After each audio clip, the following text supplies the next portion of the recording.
Hello and welcome back to another episode. Now, obviously this doesn't fit me quite as well as my Clone Trooper helmet does, but it is undeniably cool to have a Cyberman's head in your office. Now, today I want to talk a little bit about Doctor Who.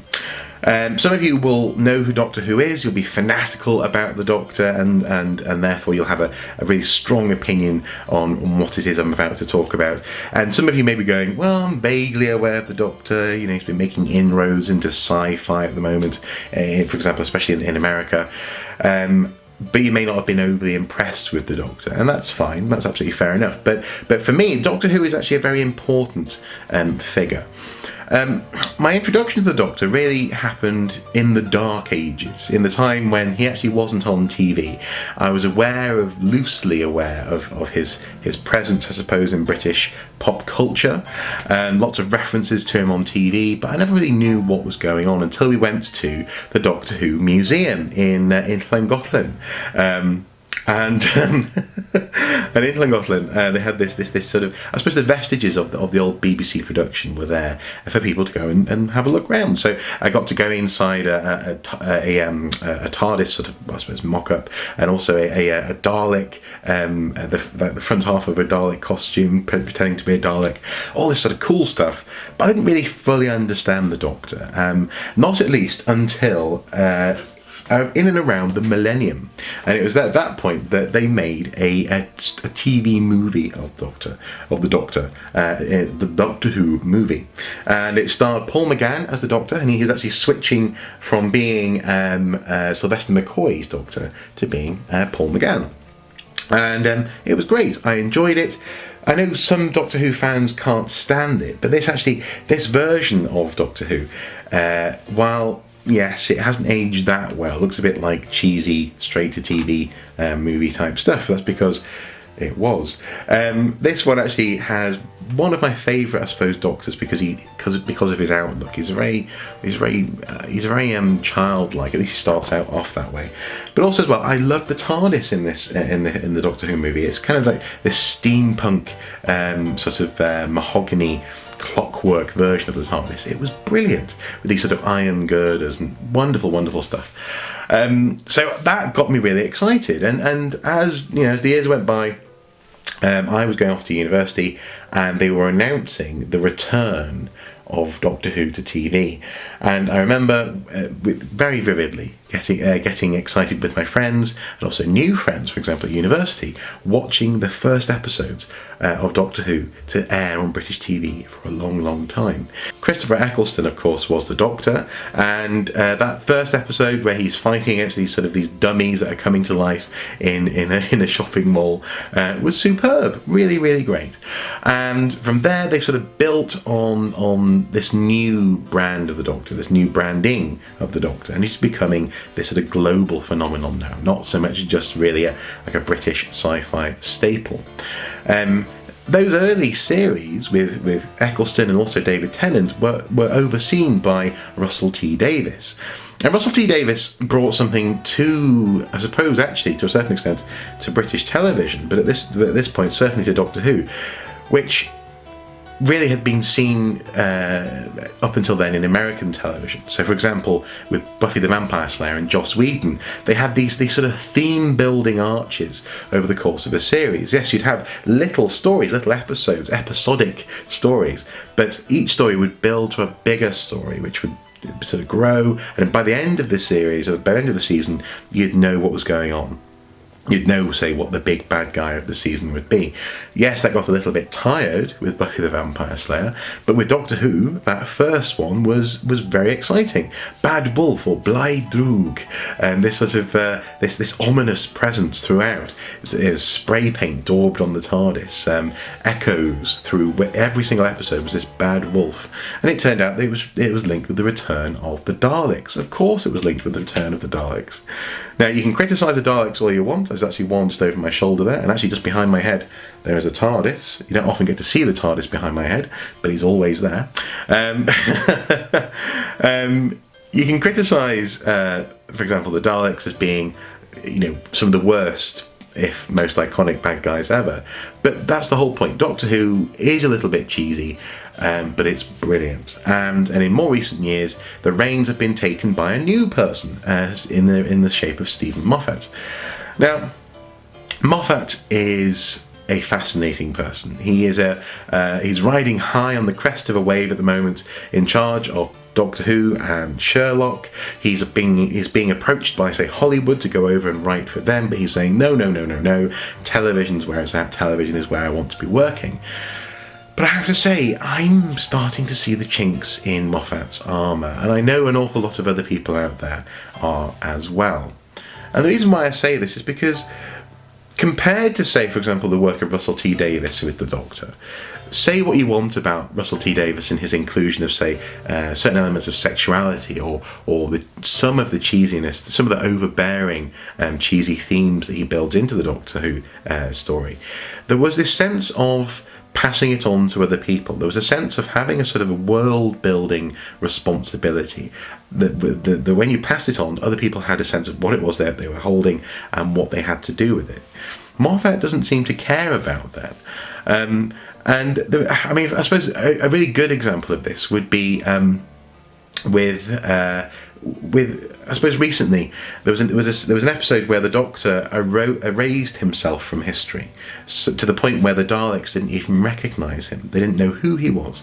He certainly erased himself from the Dalek databanks, and the joke was, Doctor Who kind of thing, and that's apparently what he was known by for the Daleks from that point.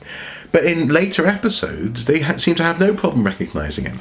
Oh, that's the Doctor, of course. He had been known as the Predator for a little while, the Predator of the Daleks, this kind of thing.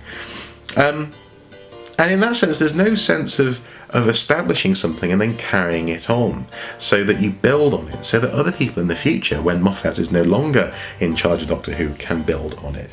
It's as though he works in cool ideas.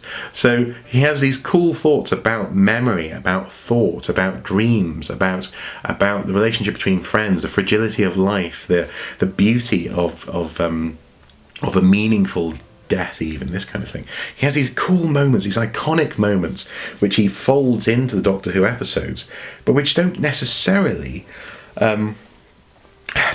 string together all that well. And I have to say, in the most recent Doctor Who, this was really brought to the fore for me. Now, I've been thinking about this for a couple of days now, and I've been thinking, do I even want to say this on camera? Do I really want to put this thought onto YouTube? But actually I do, because I'm saying this because I love Doctor Who, not because I don't like it.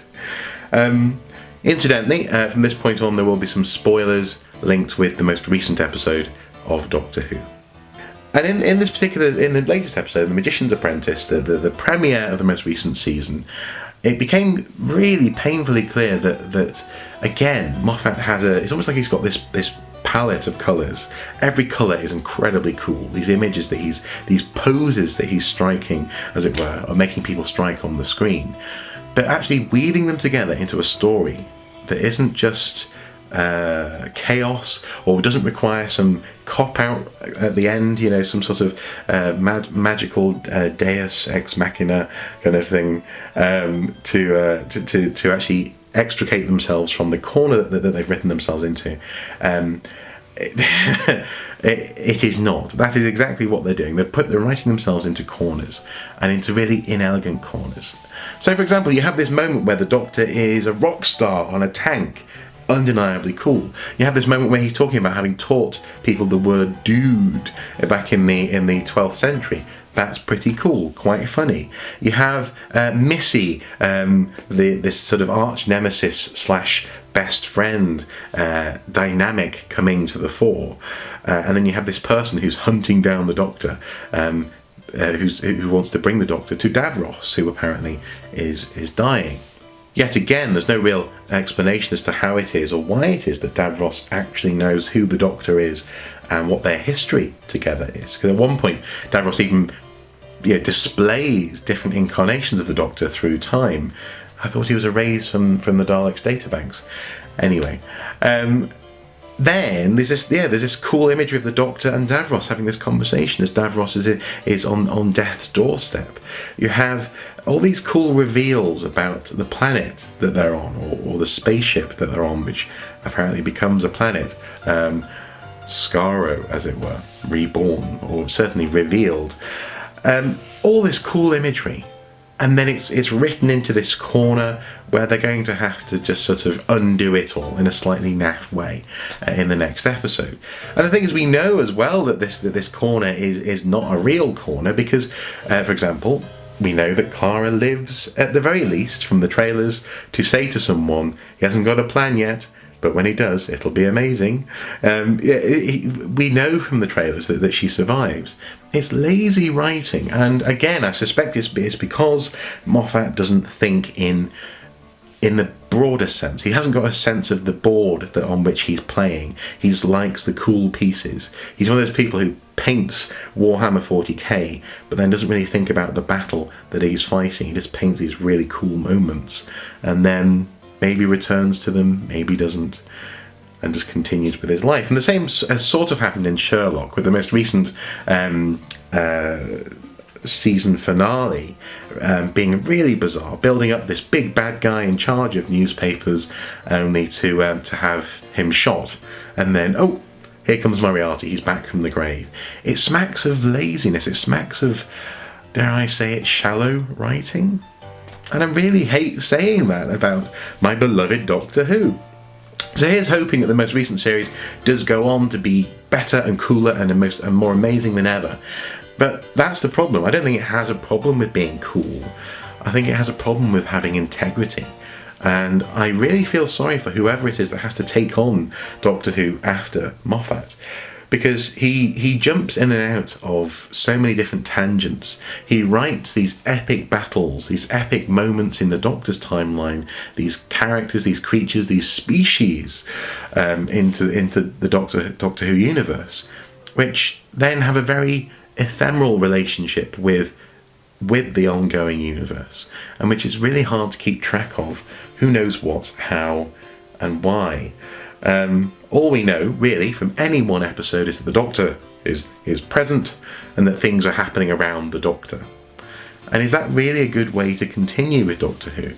It almost feels like a series of fevered dreams. Every dream is cool. Every dream has an episodic thread to it. One of the best episodes recently was when the TARDIS was shrinking down on the outside but staying the same size on the inside. That was an amazing episode.